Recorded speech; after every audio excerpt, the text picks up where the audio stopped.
Gusto que nos acompañe, Andrés. Buenos días y bienvenido. Luisa, buenos días. Gusto estar aquí en WQ Radio. Gracias. Bueno, un abrazo grande para quienes nos ven a través de nuestro canal de YouTube, nos siguen en vivo y en directo a través de nuestra cuenta de Facebook. Es importante que conozcan, y me permití, estimado Andrés y amables oyentes, me tomo un sorbito de café para calentar las cuerdas bucales.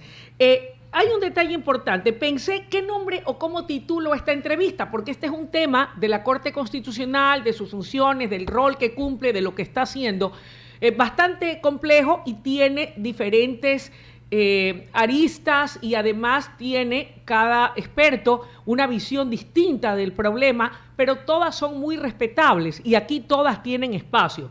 Así que pensando en todas esas demandas de inconstitucionalidad por las que tendrá que responder la Corte al Ecuador entero, al país que espera mucho de esas decisiones, también está la expectativa del Poder Ejecutivo, de la Asamblea Nacional, quienes fueron los que promovieron, impulsaron estos proyectos de ley económico urgentes que hoy están siendo demandados por importantes colectivos y organizaciones sociales.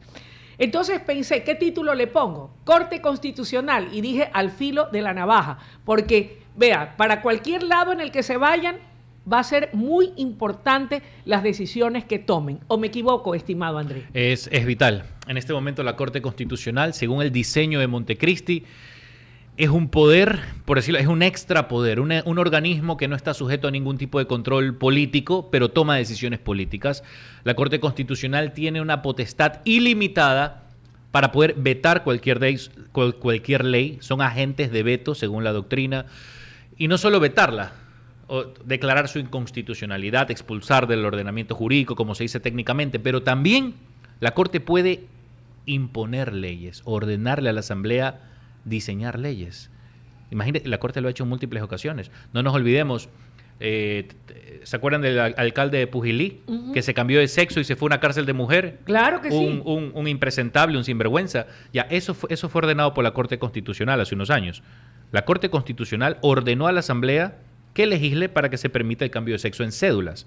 Entonces, de una manera muy abierta, discrecional. ¿Pero porque la Corte lo quiso hacer o porque la Constitución de Montecristi se lo permite? No, la Constitución de Montecristi en ningún momento lo permite. Lo que hace la Corte es interpretar principios a su antojo personal. Eso se llama la teoría de la ponderación jurídica. Pero la facultad sí se la da la Constitución de Montecristi. Se la da. O sea, partiendo de ese principio, no está violando la ley porque la Constitución le ha dado esas facultades, así lo entiendo. A ver, les da las facultades para hacer un control constitucional. Bien. Es verdad. Okay. Ya, por eso es que es la necesidad de reformar el diseño de Montecristi. Y entre ellas también que estén sujetos a juicio político. ¿Por qué? Las decisiones que ellos toman terminan afectándola a usted, a mí y a todos los ecuatorianos. Muy distinto fuera un alto tribunal que dirima conflictos entre privados. Usted me demanda a mí, esto llega hasta la última instancia, inclusive una acción extraordinaria de protección, y la Corte toma una decisión vinculante solo para los que están en el juicio.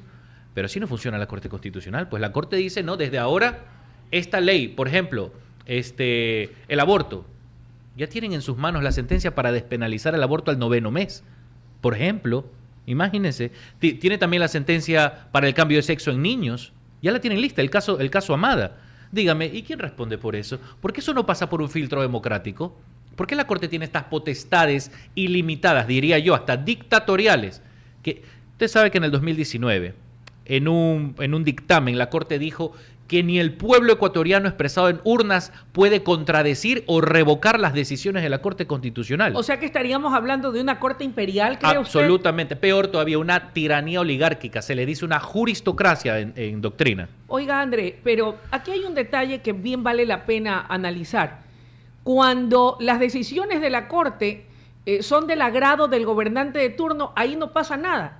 Y el otro día revisaba yo un recuento de una investigación periodística en donde en cada gobierno que hemos tenido en los últimos años, siempre la Corte Constitucional le ha sido incómoda al gobernante. Y en cambio, cuando de todas esas decisiones, la mayoría que le podría citar, tendría que buscarlo en mis apuntes, pero cuando la mayoría fueron del agrado o no incomodaron al gobernante de turno, ahí no pasa nada y ahí sí las decisiones de la Corte están muy bien y ahí sí todos dicen lo que diga la Corte lo vamos a respetar. Y se lo digo porque yo tuve la oportunidad de entrevistar como parte de un panel al señor presidente de la Asamblea y cuando yo le pregunté del particular, él dijo, vea Luisa, nosotros somos respetuosos de la democracia y nosotros vamos a respetar la decisión de la Corte Constitucional. Apelaremos y defenderemos nuestras tesis en caso de que consideremos que esa decisión no sea de nuestro agrado, pero lo que diga la Corte lo vamos a respetar, fíjese usted. No nos olvidemos que los actuales jueces de la Corte Constitucional fueron los beneficiarios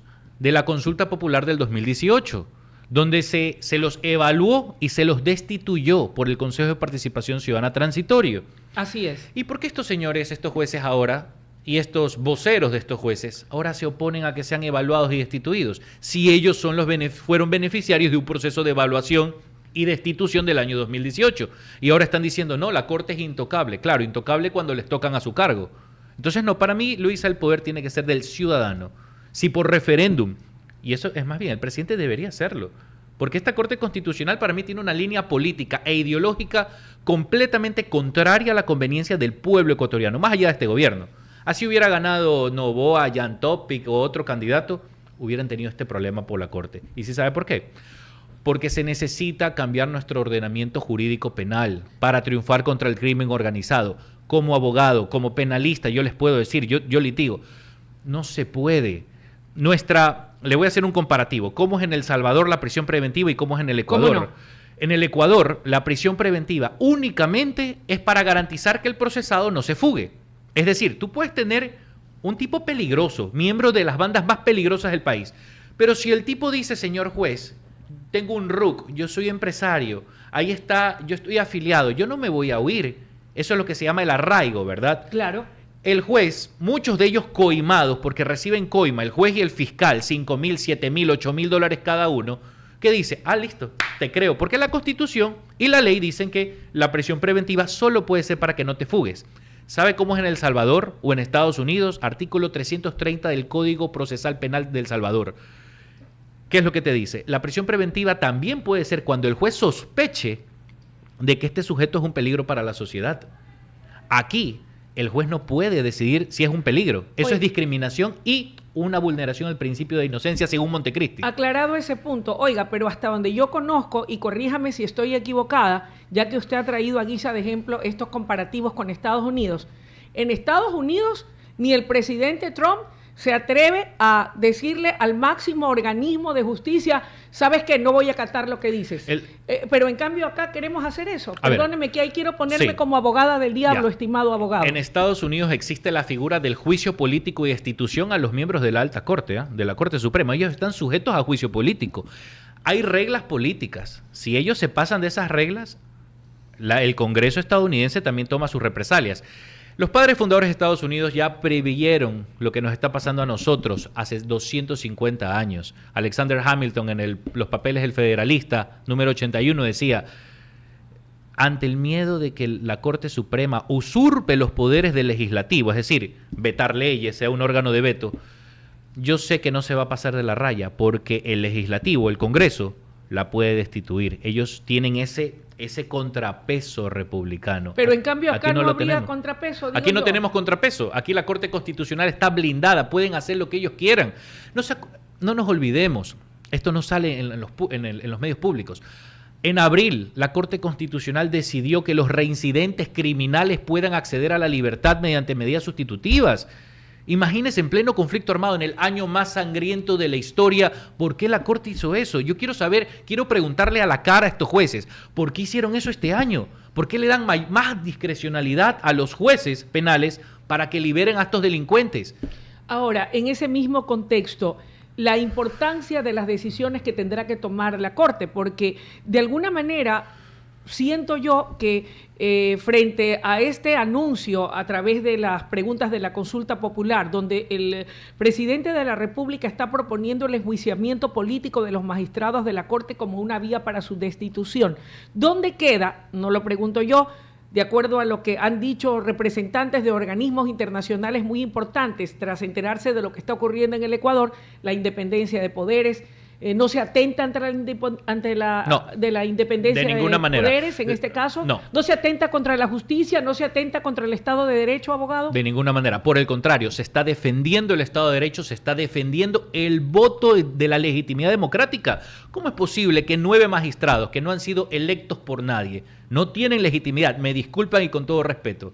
Y sin embargo, la ciudadanía expresada en urnas votó por un cambio, sea este gobierno, sea otro, sea quien sea.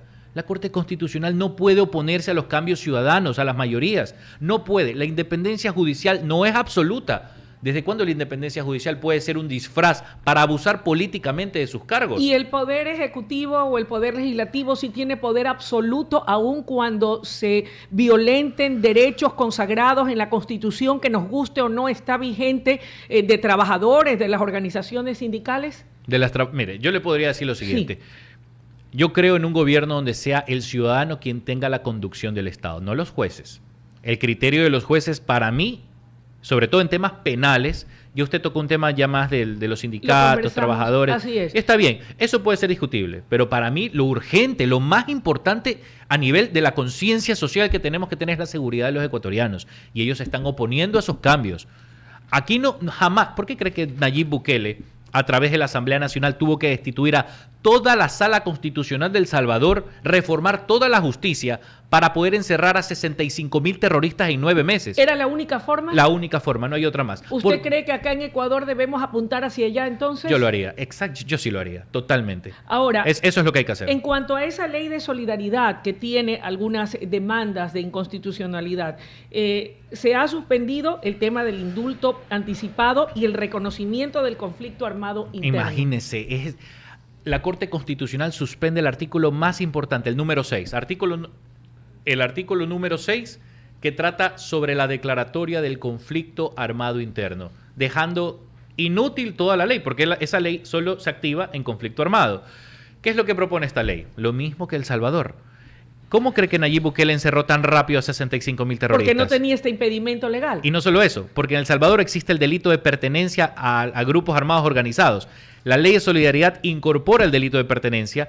Antes de esta ley, usted podía decir abiertamente, ser parte de una banda terrorista, tener los tatuajes, ser parte, colaborar, inclusive hasta en temas lícitos.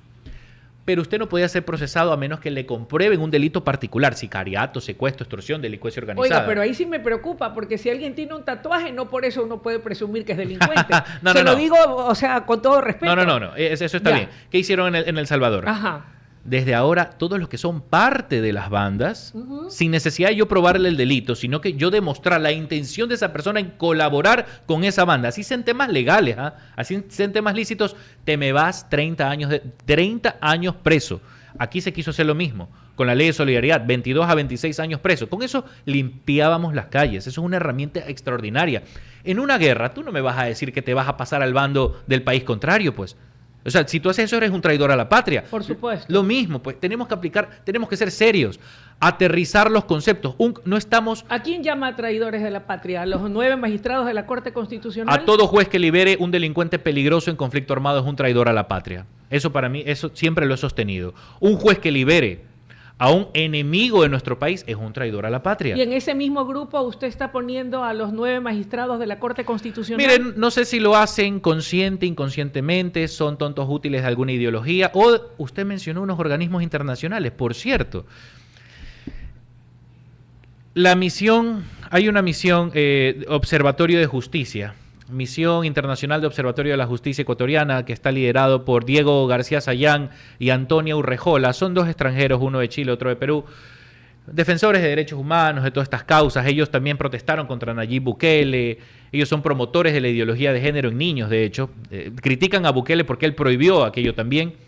Ellos ahora se asentaron acá. Me puse a investigar quién está detrás de esta... ¿Y quiénes son esos? ¿Sabe quién está detrás? Está detrás el magnate George Soros, de la Open Society. Este magnate es el encargado de promover y financiar en todos los países del mundo lo que son las leyes prodelincuentes, la ideología de género en niños y el cambio de sexo en menores. Él fue el que le hizo toda una vida imposible a Nayib Bukele cuando Nayib puso orden en su país. Bukele lo denunció internacionalmente.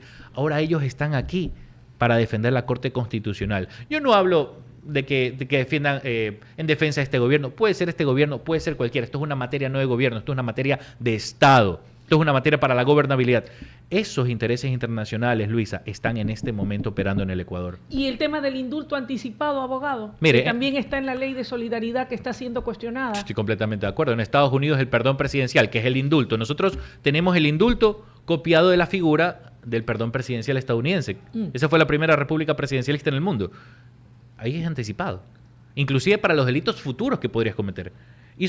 Y lo que se hace aquí es simplemente decir, ¿qué dice nuestra Constitución? El indulto será regulado por la ley. Ya. La ley está regulando que el indulto se va a dar, obviamente, después de que se dé la sentencia. Ahora, abogado Santo, usted ha señalado algo que es importante, sugiere o señala o afirma categóricamente que esta Corte Constitucional toma decisiones políticas y que consecuentemente sus magistrados, si no responden a los intereses del país, deben ser enjuiciados políticamente para su destitución. ¿Qué pasa si el pueblo en referéndum aprueba aquello? ¿Quién va a ser el contrapeso político del Poder Ejecutivo y de la Asamblea? Habida cuenta de que lo que hoy por hoy existe en la Asamblea Nacional es una oposición disminuida que prácticamente va a terminar desgranándose y cayéndose a pedazos. ¿Quién va a ser el contrapeso de poderes del Ejecutivo y de la Asamblea cuando, espero que eso no ocurra, confiamos en la buena fe y la buena intención tanto del Ejecutivo como de quienes son mayoría en la Asamblea?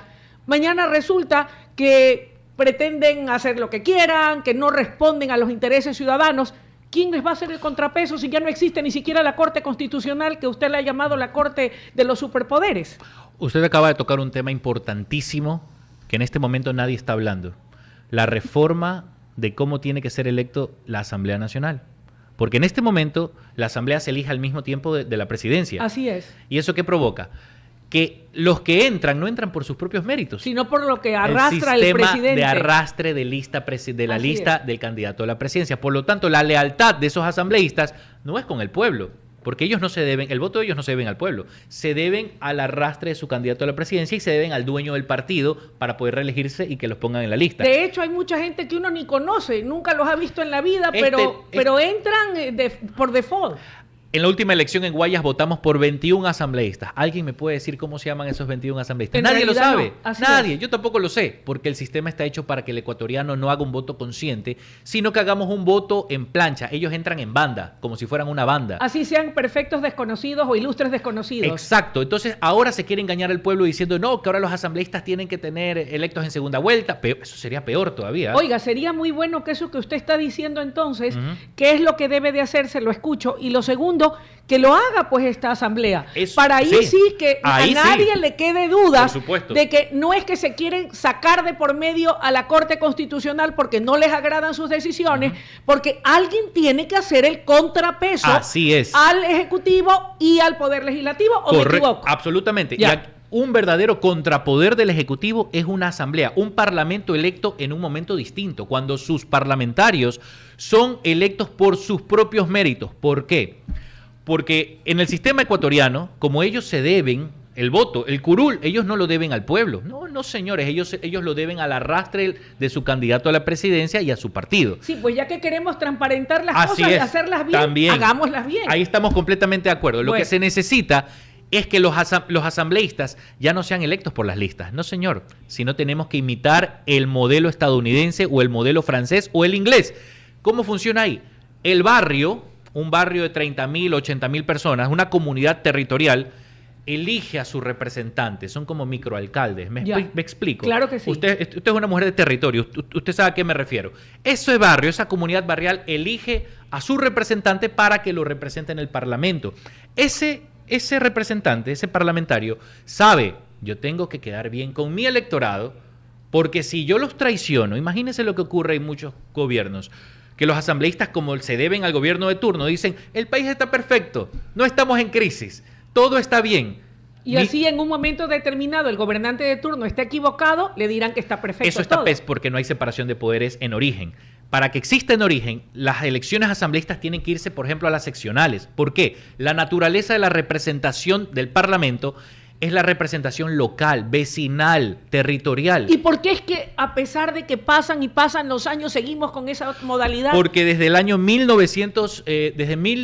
1979 se inauguró en el Ecuador el Estado de partidos, la oligarquía de partidos a través de la Constitución del Retorno a la Democracia, que es una copia barata de la Constitución española, para que solo los partidos tengan el monopolio de la representación electoral, y ahí se hicieron todas estas listas, este monopolio que solo los partidos pueden candidatizar. Oiga, Andrés, para eso. siendo así, entonces la prueba de fuego Sí. en donde se va a poder dar, si se quiere, esa legitimidad de esas decisiones que toma la Asamblea, Así es poniendo sobre el tapete de discusión esto que usted acaba de decir, Ujú. porque ahí sí, si a alguien le quedan dudas de que lo que quieren es zafarse de la corte y a lo mejor consideran que los magistrados son unos angelitos y santitos del tiyuco, dirán, a ver, para que haya un contrapeso de poderes, ok, se va a la corte y si el pueblo así lo decide de acuerdo a la propuesta de la consulta, pero que esta asamblea haga algo por cambiar lo que en este momento está vigente para que quienes vayan a la asamblea no sean un corifeo del gobernante de turno. Correcto, es que así tiene que ser, Luisa, como Ya. usted lo indica, poderes separados. Bien. Porque si el asambleísta sabe de que su lealtad política es con el pueblo, porque si él hace algo malo, el pueblo ya no lo va a elegir. Por supuesto. Porque vamos a tener 151 representantes ciudadanos, ya no vamos a tener 151 alzamanos. No, no, no. Ellos saben que si se salen de la línea de su territorio, van a elegir a otro. El país sería distinto si hubiéramos tenido ese mecanismo. Es que si tenemos ese mecanismo, primero se acabaron los partidos de alquiler, se acabaron para siempre. Ahí ya predomina lo que es el poder ciudadano. El poder lo tiene que tener el pueblo del Ecuador, no los partidos, no la Corte Constitucional, no señores. El Consejo de Participación Ciudadana, porque Peor ya no todavía. tendrían razón de ser, estimado Ya no tuvieran Andrés. razón de ser. Exacto. Ahí se cumple la república de los tres poderes, el ejecutivo y legislativo electos por votación popular. Y esto Tienen no le mandato restaría- popular. Esto no le restaría la famosa gobernabilidad al gobernante de turno, porque tal vez eso es lo que temen, porque ya hemos visto también en el pasado que aún con este modelo, acuérdense lo que le pasó a Lazo, que finalmente tuvo que ir hasta mandar al Congreso a su casa porque resulta que a todo lo que proponía le decían no. Lo que no. pasaría en estas circunstancias, bueno, primero jamás hemos tenido un sistema así, dentro de 150 años no hemos tenido, quizás al inicio de la República, tuvimos un modelo más vecinal de representación local, pero ya le digo, hace más de un siglo no sabemos qué es esto, ni nuestros abuelos ni nuestros bisabuelos, sería algo nuevo, pero yo digo, el peor cambio en estos momentos es lo que no se hace. Lo más peligroso es mantener este sistema abyecto de una falsa representación que tenemos en la Asamblea actualmente, ¿no? Y es ahí, la Corte Constitucional representa una fase peor todavía, porque porque por último, los que están ahora en la Asamblea son electos de manera indirecta, tienen algo de, Sin duda, legitimidad. ¿no? El pueblo los eligió en las urnas. Residualmente tienen algo, pero la Corte Constitucional no tiene nada. Ok, debemos apuntar hacia allá, a legitimarlo Claro, todo. legitimar democráticamente las decisiones para que el pueblo sea responsable. Y si el pueblo se equivoca, pues el pueblo tiene que madurar y cambiar de rumbo. Eso sucede en toda democracia. Ese es el verdadero cambio que necesitamos para nuestro Ahora, país. en ese caso, la idea es que se mantenga la Corte Constitucional, pero que sus magistrados, si no responden a los intereses del pueblo, y aquí no estamos hablando ni del Poder Ejecutivo ni de la Asamblea, sino del pueblo, entonces pueden ser enjuiciados políticamente. Sí, correcto. Y fíjese que ayer en la audiencia de escucha de alegatos contra la ley de integridad pública, el juez ponente, Terán, dijo: miren, aquí no vamos a hablar qué es lo que conviene o no conviene para el país. Vamos a hablar si es constitucional o no. O sea, el tipo sabe que no necesariamente todo lo que es constitucional conviene al país. Y no es así. Thomas Jefferson decía, la Constitución no es un pacto suicida. La Constitución fue hecha para el pueblo, no el pueblo para la Constitución. Oiga, pero con esa Constitución, con tantos vicios, tantos problemas, Completamente. Constitución hiperpresidencialista, según algunos expertos, lo ideal no habría sido ir a la Constituyente, abogado. Mire, sí, yo estoy de acuerdo que eso para mí tuvo que haber sido el primer acto que Daniel Noboa tuvo que decretar en el gobierno anterior, me refiero, Sí. en su primer Habíamos periodo. ganado tiempo, ya tendríamos Ya hubiéramos que haber una ganado nueva tiempo. Constitución. Ya hubiéramos ganado tiempo. Ahora, en materia estratégica, yo, él lo puede hacer ahora, pero una constituyente demora 1 año y medio, 2 años, dependiendo. Son 3 procesos electorales. Yo lo que digo es lo siguiente, la prioridad en estos instantes es la seguridad. Para mí, la ley de solidaridad y gran parte de la ley de integridad pública, sobre todo la que trata de destituir jueces que liberen delincuentes peligrosos, jueces y fiscales, Y también el tema de adolescentes infractores, que a los sicarios que tengan 16 y 17 años ya cumplan una pena mínima, ya cumplan una pena de 12 a 15 años. ¿Usted sabe lo que sucedía? Un sicario de 16 años que participa en una masacre, un ataque armado, mata a 10 personas. Ese tipo, antes de esta ley, solo podía pagar de 4 a 8 años, pero de privación de libertad. Pero, digamos que el juez le dé 4 años. Sí. Ese tipo se podía acoger al régimen semiabierto y terminaba pagando 2.4 años nomás y se iba directamente a delinquir. Un extorsionador de 17 años podía conciliar con la víctima. ¿Usted sabe qué pasa en la realidad? Viene la banda y la amenaza a la víctima. Di que conciliaste. Una revictimización. Es una locura lo que estamos viviendo. Y usted viera los alegatos de los accionantes, los que demandan la inconstitucionalidad, defendiendo a los delincuentes. ¿Cómo es posible, dicen, que vamos a cambiar nuestra prisión preventiva? Hay que darle la potestad al juez. Mire lo que decía Ramiro García Falconi.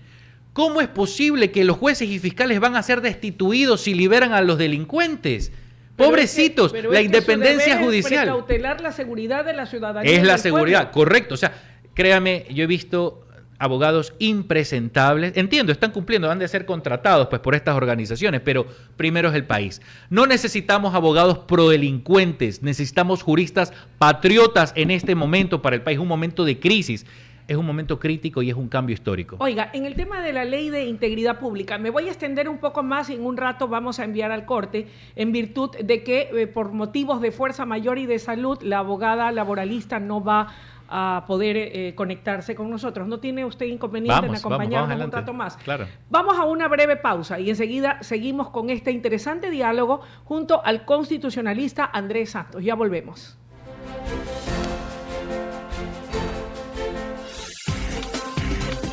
WQ Radio. WQ Radio.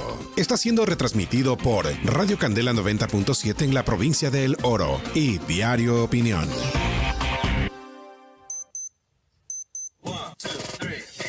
En WQ Radio, inicio de espacio publicitario. Inicio de espacio publicitario. Somos el nuevo Ecuador, el país que no baja la mirada, que se levanta firme contra el crimen y responde con decisión. Somos el país que defiende todo lo que amamos. Nuestras familias, nuestra libertad y la esperanza de un país que no se rinde. Aquí la defensa no es discurso, es presencia en las calles, es justicia que avanza, es un escudo para cada familia. Porque proteger es dar la cara, es no retroceder. Es cuidar cada rincón de nuestra tierra para que nadie nos arrebate la paz. La seguridad es nuestro compromiso. Es nuestra mayor responsabilidad. Esto es el nuevo Ecuador. Una empresa no crece con aplausos, crece con dinero y con oportunidades reales. Por eso en Banco del Pacífico lanzamos la nueva Banca Pyme, créditos pensados para el crecimiento de tu negocio. ¿Quieres contratar más personal, abrir una nueva sucursal, adquirir maquinaria o empezar a exportar? Impúlsalo con nosotros. Solicítalo ya en Agencias Banco del Pacífico, tu banco. El nuevo Ecuador no se detiene.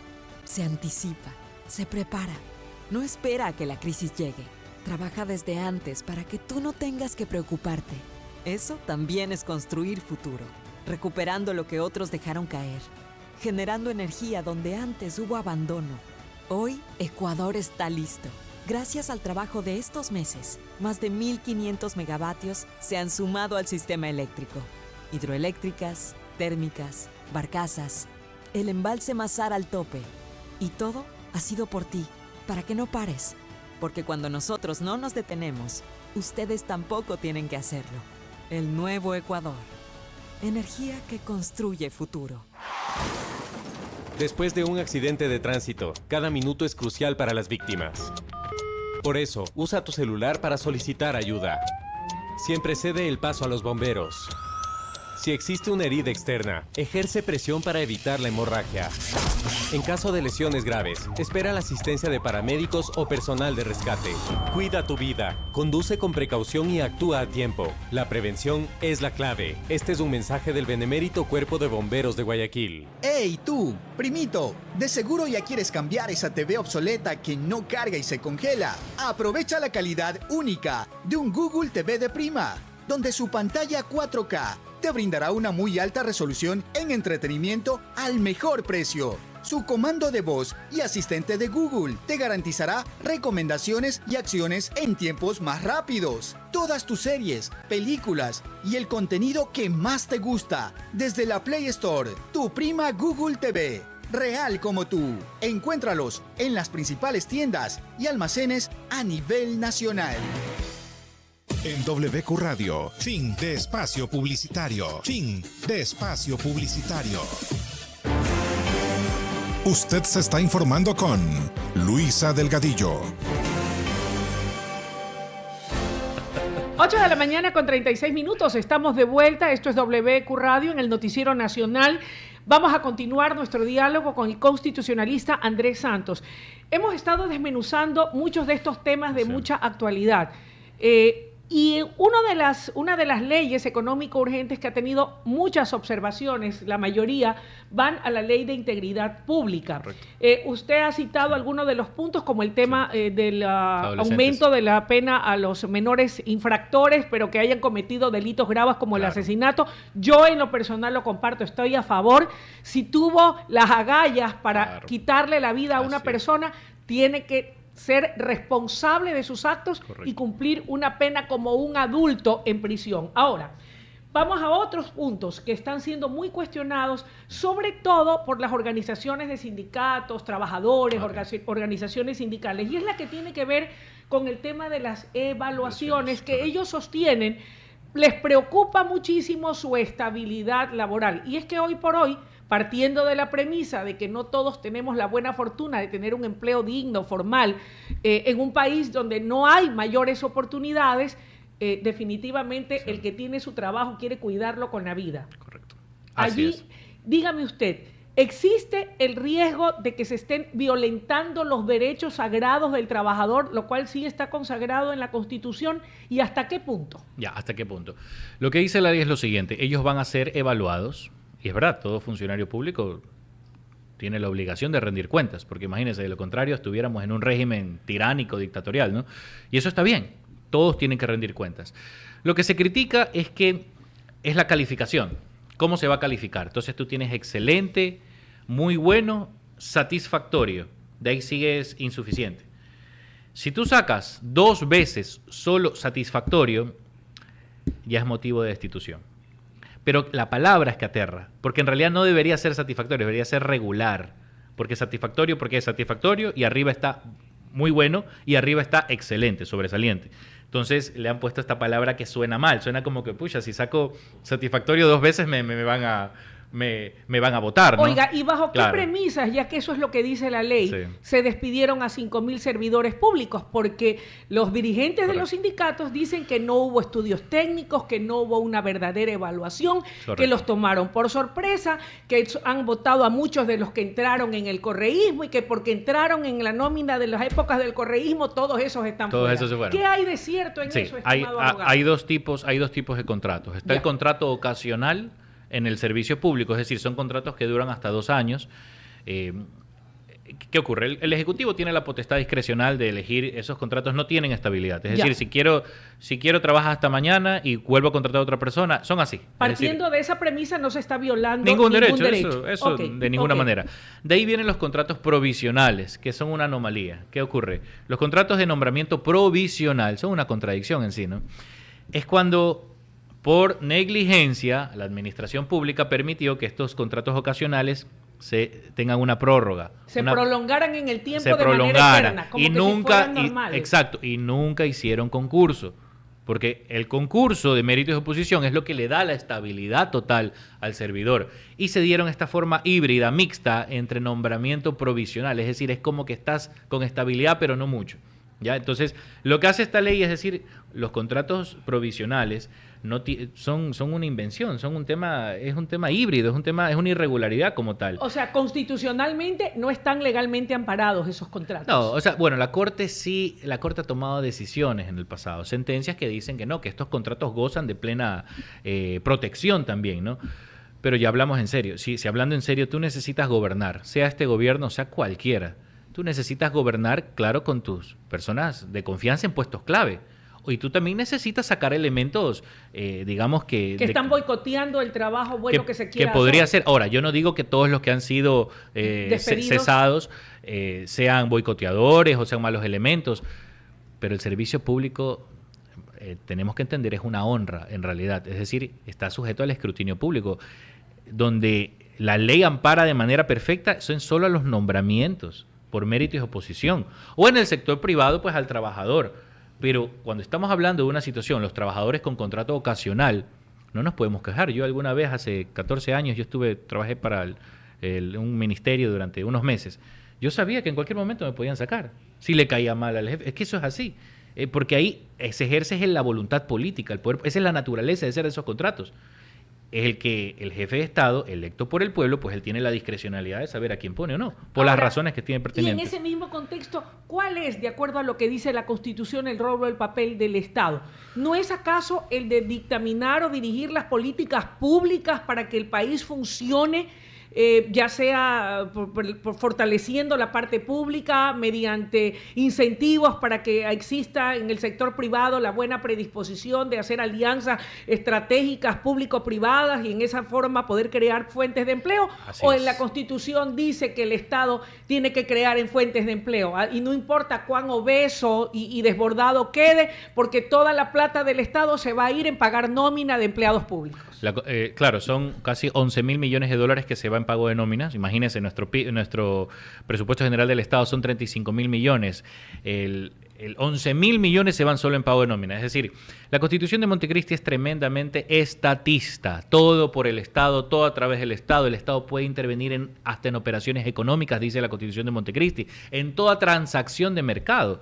Es una Constitución, creo que es la peor aberración que se ha hecho en la historia de la humanidad, esa Constitución, realmente. Fíjese que hasta Correa tuvo que reformar la prisión preventiva en el 2011, porque él decía que era demasiado prodelincuente. Imagínense que hasta él, imagínense. Que fue su mentor. Que fue su mentor. O sea, es uno de los peores mamotretos en la historia de la humanidad. Eso es un papel mojado impresentable. ¿Y podrá la consulta popular, que es el mecanismo que de momento se ha escogido a través de estas preguntas en el referéndum al pueblo, correcto, ir haciendo los cambios, parches o cambios profundos a la Constitución vía enmienda, vía que el pueblo se pronuncie? Sí. Es la única salida que de momento Sí, tenemos. es decir, eso o la Asamblea Constituyente. ¿Cuál es el problema de la Asamblea Constituyente? Que estamos en conflicto armado. Si estamos en conflicto armado, para tener una auténtica Asamblea Constituyente tiene que ser por distritos uninominales. Los asambleístas constituyentes tienen que representar barrios, tienen que representar territorios, pero muchos de ellos están tomados por el AMPA y el crimen organizado y los narcoterroristas. Y para eso necesitamos la ley Ne- de solidaridad. Necesitamos aplicar exactamente una mano de hierro en contra de esta gente, así como fue Nayib Bukele en El Salvador.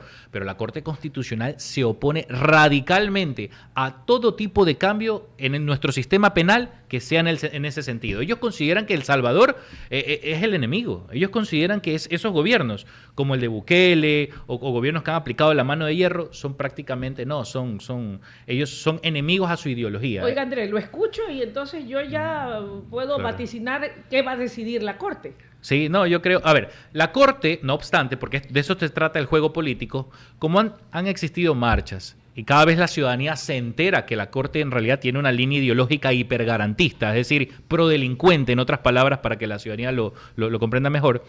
En la medida que la ciudadanía se da cuenta, la Corte ya empieza a pensar dos veces qué es lo que va a hacer. La Corte puede tomar varias decisiones, declarar la inconstitucionalidad total, pero también la inconstitucionalidad con efectos diferidos. Esto es una salida que tiene la Corte para no afectar a los derechos de la población, a ser protegida, porque la población tiene derecho a una seguridad ciudadana. La Corte bien puede tomar esta decisión. Digamos que a la Corte le parezca que algunos artículos de forma, por ejemplo, la composición de esta ley no cumple con la urgencia económica. Dice, no, tuvo que haber sido por el trámite ordinario. Así es. La Corte puede decir, perfecto, como ha hecho en el pasado. Se declara la inconstitucionalidad con efectos diferidos. ¿Qué significa?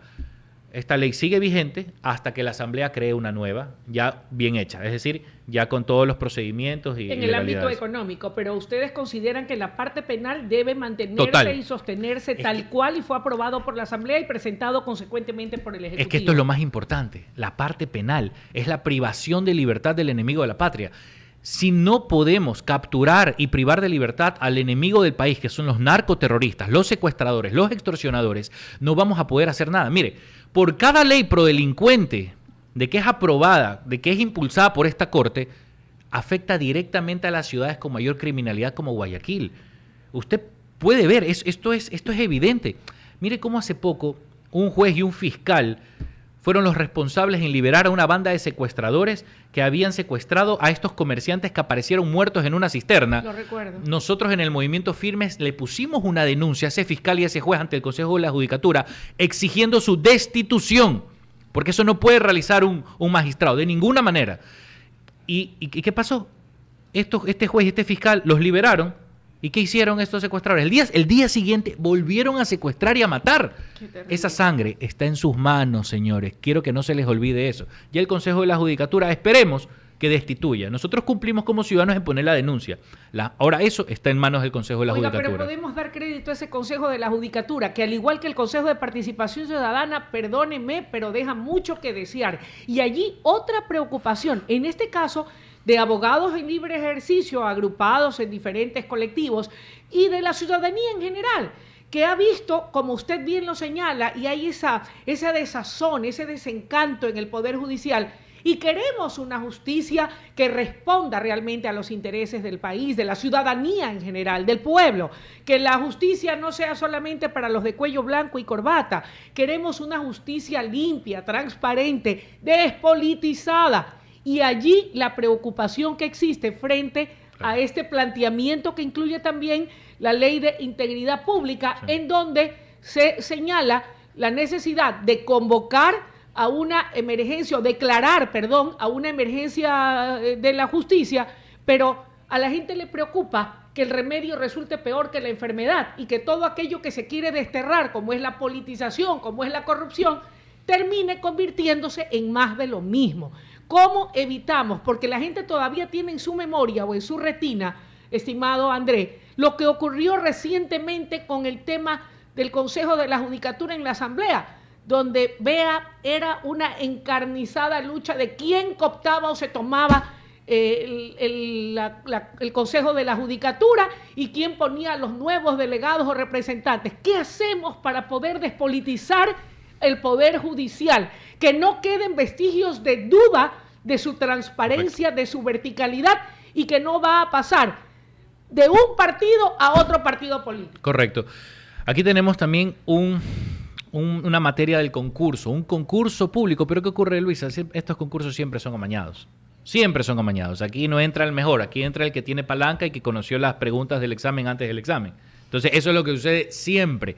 Necesitamos un concurso transparente con una auditoría ahí sí, desde el extranjero, de países, de veedores, que puedan garantizar la transparencia del mismo. Porque la verdad, tenemos 950 jueces penales en el país.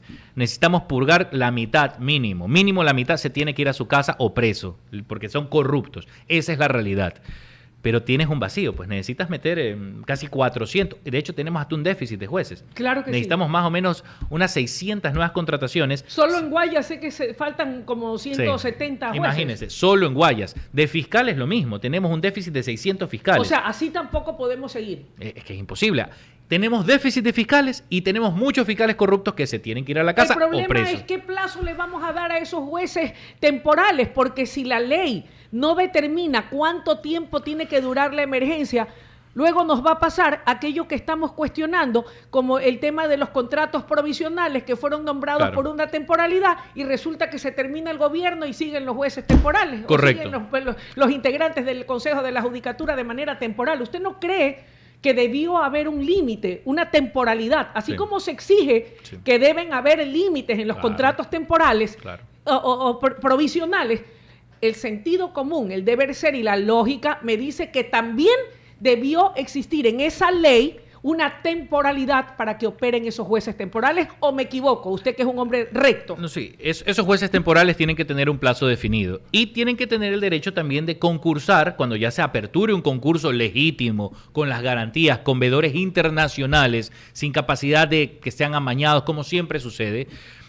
ahí sí que ellos puedan concursar Sí, y ganar su coincido estabilidad que como sí. cualquier ciudadano. ¿Y sabe por qué coincido en que sí sea? Porque sí hizo las cosas bien y Exacto. demostró capacidad y demostró que ama al Exacto. país y que quiere una justicia transparente y que Correcto. trabajó por ella. ¿Por qué se le va a negar la posibilidad? Así es, correcto. Eso debería pasar. Ahora, también tenemos otro problema. Pero sí reconoce que ahí hace falta la Sí, temporalidad. por supuesto. O Por sea, favor. Eso tiene, o sea, eso si tiene que ser. si yo digo que soy blanca, no puedo ser la cara blanca y el cuerpo negro. Tengo Así que ser es. blanco total. Sí, sí, exactamente, Ya. por supuesto. Y Luisa, pero ahí viene otro tema. Ya. ¿Qué profesional del derecho en sus sanos cabales, honesto, quiere ser un juez penal en pleno conflicto armado? Imagínate el juez de Durán, Dios. que le toca calificar la flagrancia de la cabecilla de la banda narcocriminal que opera en Durán. ¿Tú crees que él va a calificar la flagrancia y le va a dictar medidas, prisión preventiva? Lo matan. Por supuesto. Lo matan. A ver, y tenemos 950 jueces. El gobierno no puede estar atrás de la seguridad de 950 jueces. ¿Qué se hace? Hay una solución al respecto. ¿Cuál es la solución? Mire lo que pasó en El Salvador. ¿Usted sabe quién hacía la privación de libertad? ¿Quién? El presidente. No eran los jueces. Los jueces entraban después. Entraban, porque esto fue Bukele, un hombre inteligente. Él lo que hizo fue lo siguiente, la Constitución sí se lo permite. Ya. En estado de excepción, el presidente puede ordenar la detención preventiva. Él, al principio eran 30 días. Después ya la Corte ya dijo hasta 15. Pero en ese tiempo se armaba con fiscalía, se armaba con los jueces que estaban en lugares anónimos también.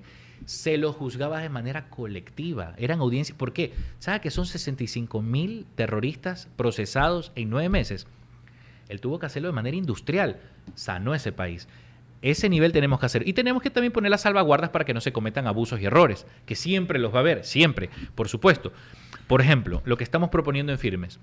La Corte Constitucional, que es progarantista, hasta ellos dijeron, los jueces dijeron, perfecto, en un conflicto armado operan las leyes de la guerra. ¿Cuáles son las leyes de la guerra? Son los convenios de Ginebra. Los convenios de Ginebra son un tratado internacional que regula cómo tienen que ser las leyes dentro de un conflicto armado. Por ejemplo, el nuestro. Y dijo la Corte, esos tratados tienen el mismo rango que la Constitución de Montecristi para conflicto armado. ¿Sabe lo que dice el tercer convenio de Ginebra y el cuarto convenio de Ginebra? Que se aplicaría a la figura del internamiento. ¿Qué es eso? El internamiento es cuando el jefe de Estado ordena la privación de libertad de los prisioneros de guerra. Porque estos señores, estos terroristas, deben ser tratados como prisioneros de guerra. Imagínese, y me da pena el ministro Reinberg, que cada vez agarra delincuentes, se los sueltan en 24 horas. Y le toca bailar con la más fea, imagínese, tener que enfrentarse a ese calibre de sujetos. Exactamente, o sea, es un juego del gato y el ratón, un círculo vicioso que nunca va a acabar. Mire lo que pasó en El Oro, mire lo que pasó en Zamora, que atraparon a cabecillas y los jueces en menos de 24 horas lo soltaron.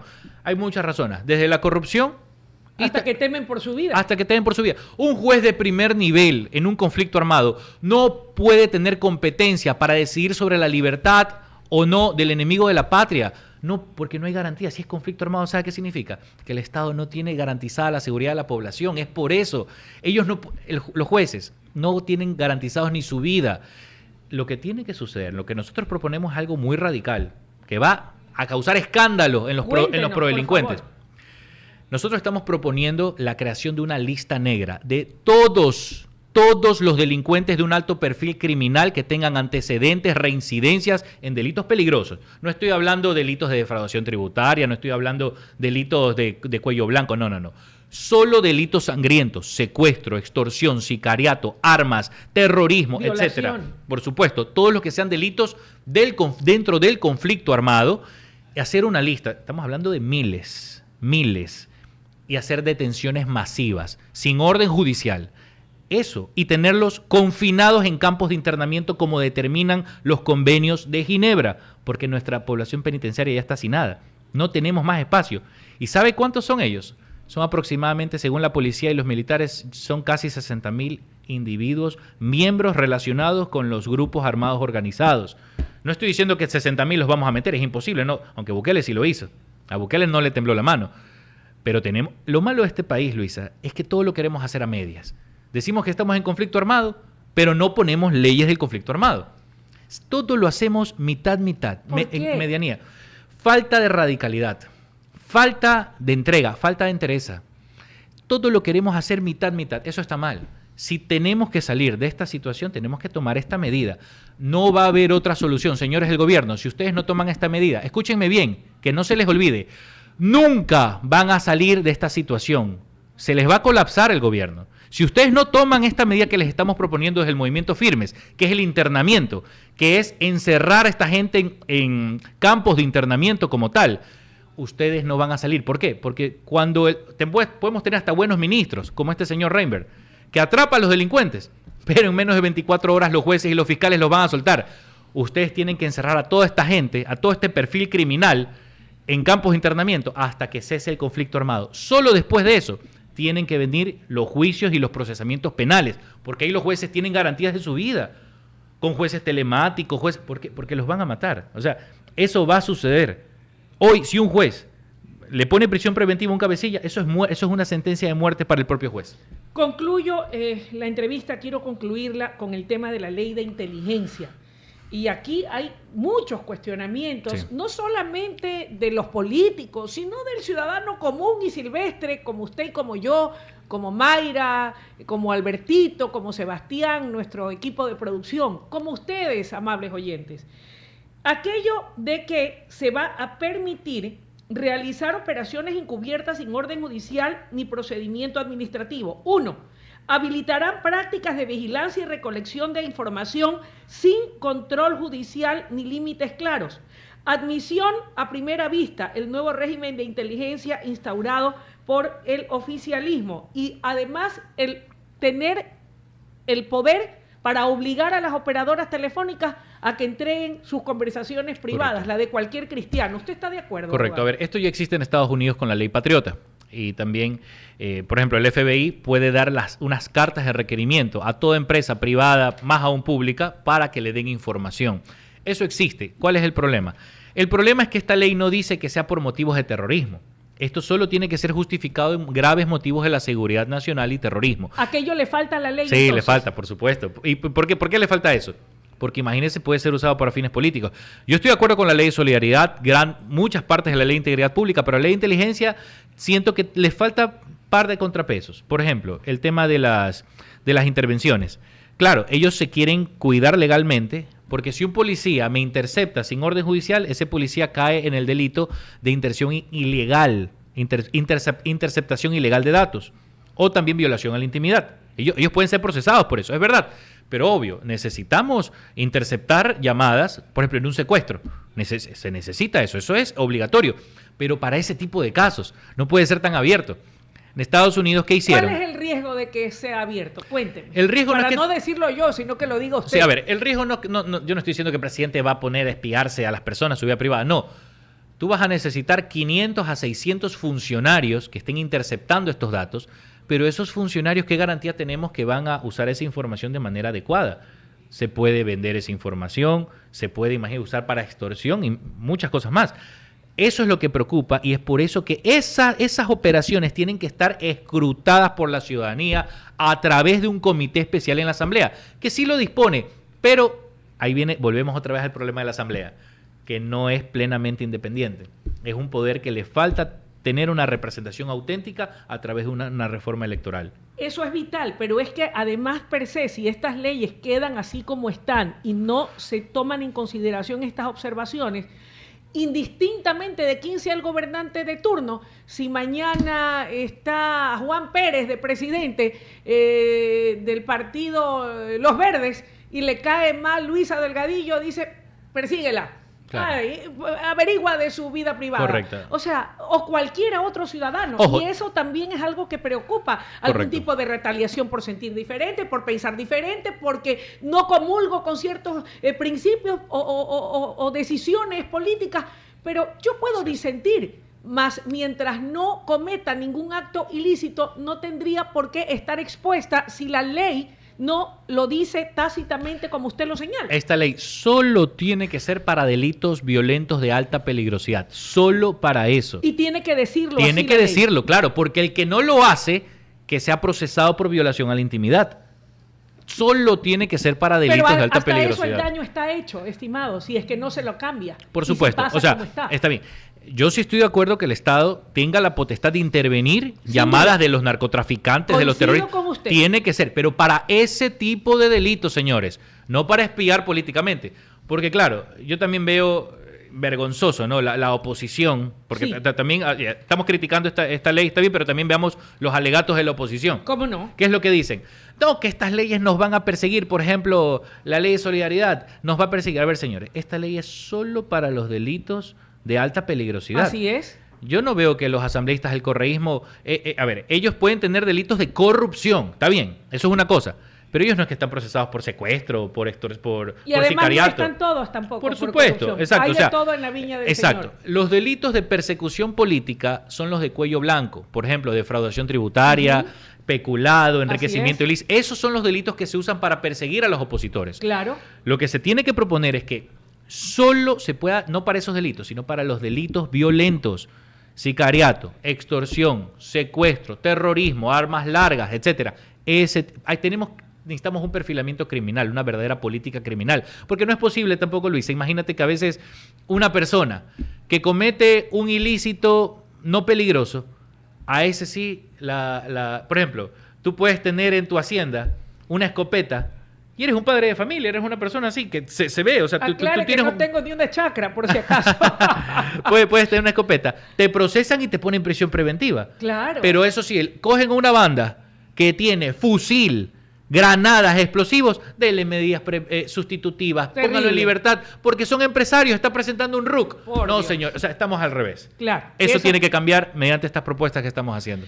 Gracias por haber estado con nosotros esta mañana, por habernos permitido extendernos en el tiempo en esta interesante entrevista, que ustedes la pueden descargar y ver si la quieren replicar a través de nuestro canal de YouTube o de nuestra cuenta en vivo en Facebook. André, gracias por haber estado con nosotros. A ti, Luisa, gracias por exponer todos estos temas a la ciudadanía. Muy Muchísimas amable. gracias. Momento de una pausa y enseguida volvemos con más aquí en el Noticiero Nacional de WQ Radio.